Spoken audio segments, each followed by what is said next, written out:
All right, so now we're going to look a little bit further into what's creating this, the big bateria style sambas of Rio de Janeiro.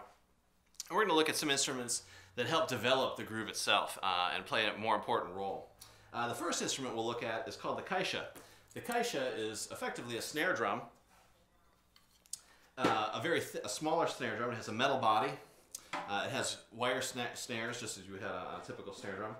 It's tuned relatively loose.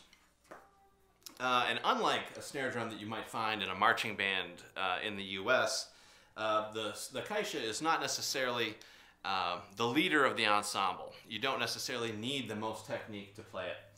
In fact, it's typically played up on the shoulder. So you would have a drum like this on your shoulder with a small stick in your non-dominant hand and a normal stick in your right hand, and play.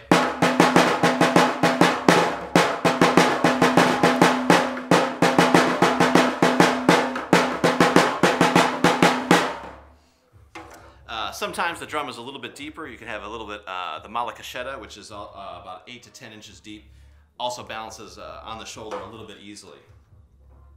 So our basic pattern here, if we put it back on the stand and we were going to use our normal technique with it, we would have create an accent pattern that's distinctive to the samba style. So we already know the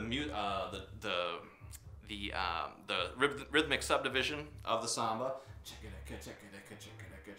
and the melody, bing, boom, bing, boom. So now what we want to do is we want to add a little bit of accent to give a little bit of variety to the groove. So if we think 2, ready, go.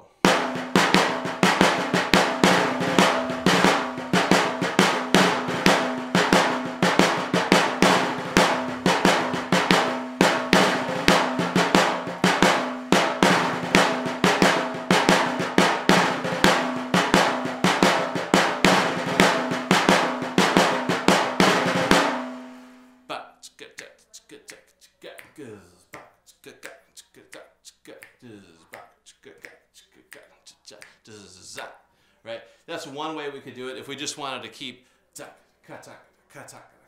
little bit of accent similar to the shaker.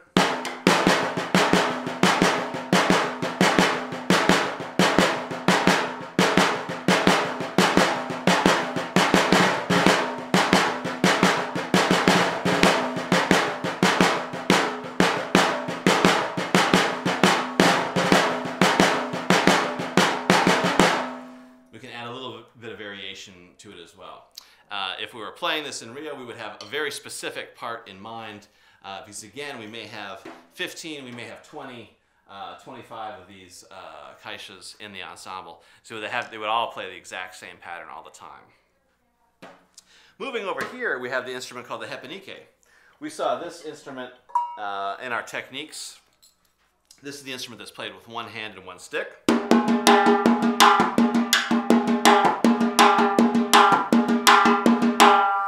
It also supplies that basic subdivision. So it's embellishing that same subdivision that we had in the shaker.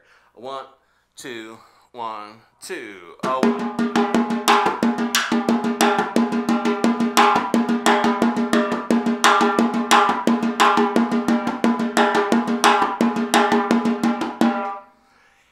Its job is also to direct the ensemble, or helps to direct the ensemble. Because it's so loud, we would also have several of these. It generally uses a call to start and stop the group.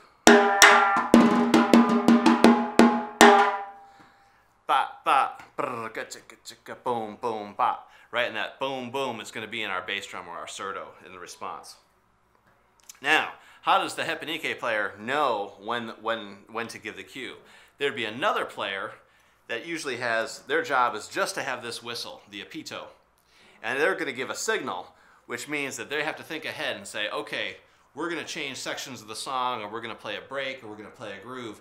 So the whistle has to blow.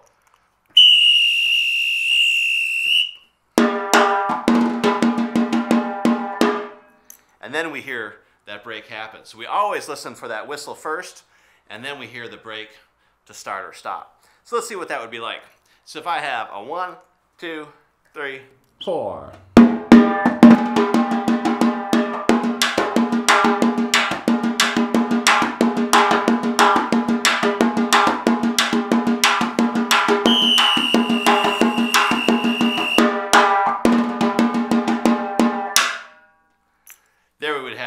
we would either stop or we would go on and we would play something different in that other section.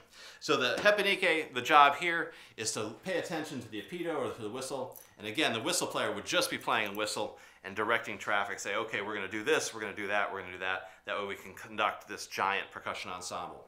The hepanike would play the break to start and stop the ensemble, or it would play that subdivision in the groove. So we have subdivision, calls, and directions. Here we have a little bit of embellishment on the groove itself. In our next video, we're going to look at some smaller instruments that are used to further develop sort of the top layer of the ensemble with some interesting melodic and rhythmic ideas.